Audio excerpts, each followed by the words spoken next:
So yeah, the Blackhawk here. So it's a 1987 model, righto, US military, ex-US military. Yep. We bought it out of the auctions about a year and a half ago, and it was redone in 2019. So if you know much about the Hawks, they come out in a couple of different models. The main models that the military use and have used is the Alpha Plus, the Lima, and the Mike.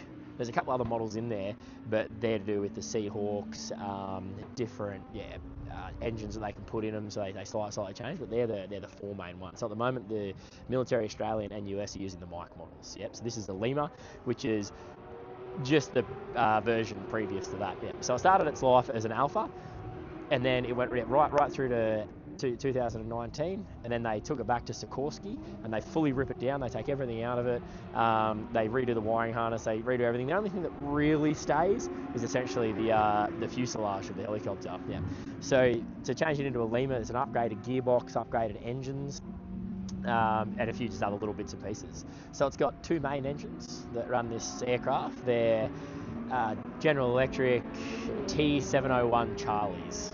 Yeah, that's there's a T700s as well. That's the previous model of it. Yeah, and then it's got a Garrett engine in the back of it, which is the APU, which starts the two main engines.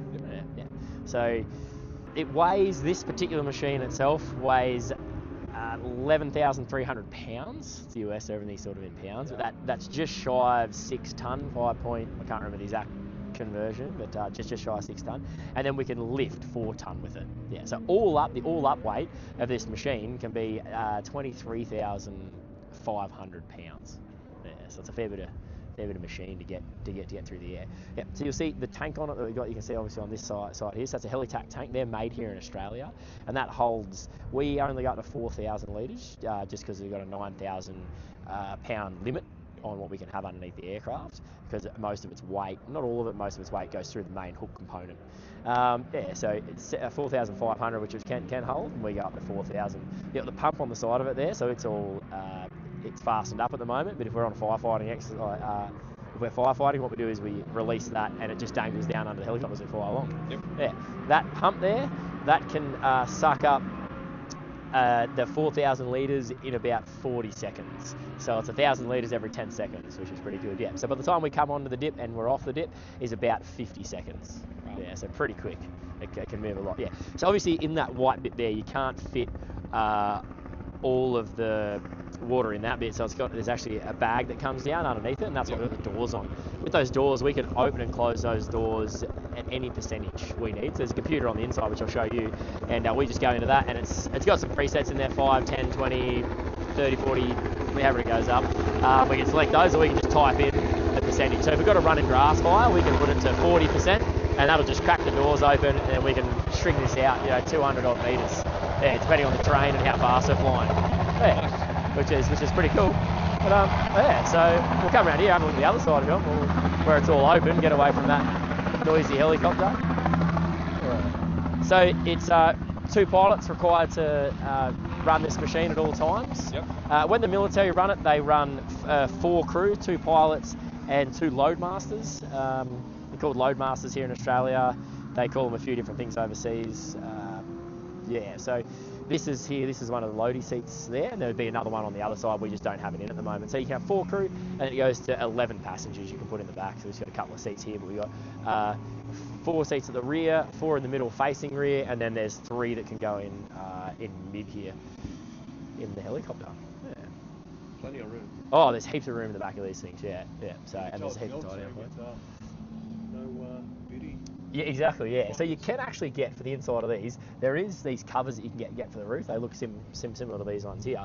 One of the reasons that we don't really like to run them that much is because, one, we operate in really hot conditions. So just having panels on there, it's just going to get hotter up with all the wires and that. Just more chance of something, you're throwing a circuit breaker and that. The other thing as well is when we land, the engineer will come in. He just has a look while we're refueling, and it's easy for him just to run his eyes over everything up there just to make sure that it's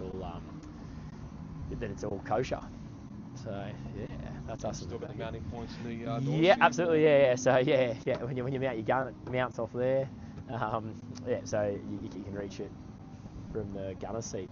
which is there. So the gunners normally they'll have in the back here, they've taken a lot of the audio panels no doubt, they'll have their own audio panels. You've got you know, little bits of hangover from in the military that hasn't been taken out, so those little hooks are through there for putting your grenades and that. They've got a button here which is a flare, so they can, pilots and the loadmaster can set the flares off from the back here, so which is pretty good. Yeah. So pretty handy. Anyway, we'll come at the front of it now and have a look here. So yeah, this is the front. You're more than welcome to get up in there and sit in that seat if you like, if you're keen on that. So what you can do is step up there, make it a bit easier. There's a handhold on the outside, there's one at the top there, so yeah, just watch out with that one. But yeah, there you go. If you can kick your leg, they're a bit of a pain to get in, but you can kick your leg through there. Yeah, that's all right. So yeah, so how most of this works, I'll give you a bit here. So these are the flight instruments on your side, and they're mirrored on the other side as well. So you've got that, and then just your torque and RPM here. So we both need to look at that. That's the main things we're looking at when we're flying. And then you've got through the middle there. So that panel through the middle is all the engine temperatures and pressures. So we can just monitor that. Then we've got through between the middle of the seats there, that's our radios for the most part. So we've got VHF radios, and then we've got firefighting radios in there as well. Then up towards the top there, that's where our engine controls are. So we've got our power control levers there, which is attached to the throttles, the fuel cutoff, and to start the APU as well. All the circuit breakers behind your head. Yep, exactly right. Yeah, so they're all in reach with us. Yeah. Any of the circuit breakers that are popped out and got a zip tie around them, they do that because they're not connected to anything anymore. So that'll be the military stuff that they pulled out. Obviously, they have different radios, you know, for their flares and just a whole bunch of other stuff that we don't need. Yeah. So and there's different things in the dash for them, for us. So that's the Helitac tank controller system there. So when we fire it up, that comes alive. That's the computer system there. We've got trackers. We've got a load cell behind the iPad there. Just lets us know what's on our hook. And the radios are obviously different as well, just because they're the civilian radios that we got. So we run a low impedance instead of a high impedance system through this. Yeah. Yep, you've got that's your collective there. So a few things on there. We can alter the starting from the right going over, so we can alter the engine RPM if we need to. I haven't had to do that. It seems like the computer in this machine is very, very good. It sort of sits where it should.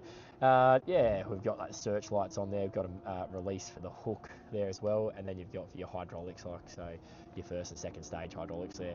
And then on the bottom left, that's that one that's painted yellow. That's for pumping water on and releasing water from that tank, and the bucket as well when we put that on. Yeah. Got your cyclic here, so you know you've got buttons there for your trim. The other buttons aren't hooked to anything at the moment, and then we've got a pinky switch there that controls our stabulator at the back there. If it fails, we can just manually override that. Yeah, and pedals down there, so that's our yaw control at the bottom. Yeah, everything's adjustable in these machines, which is pretty cool. So those pedals can move backwards and forwards, seat up and down, backwards and forwards as well. A lot of other helicopters, they're very limited into what you can do. Usually you can just pull the pedals back and forth, the seats don't move, so you can really get yourself comfortable in this. Things that have been taken out, so there's a lot of holes and brackets around that. The seat that you're in at the moment, it's Kevlar plated, so you know, stop rounds from coming through. The military guys, they usually sit really quite low, and then they've got plates when they do go overseas that fit on the doors and come up here to protect them from any rounds or ricochets or bullets. Yeah. So what else can I tell you about this thing? So cruising speed, we cruise, we're limited to what we can do with the tank on, just because it'll damage the tank. So we set ourselves, we can go up to 135 knots with everything stowed. We're about 100 knots, 110 knots just to keep that bag from ripping. But without that tank, it'll cruise about 150, 140, 150, and then we can go up to about 170 knots, so just over 300 k's an hour, which is pretty fast. Yeah. So it's a pretty quick machine. It bites you there. Yeah, which is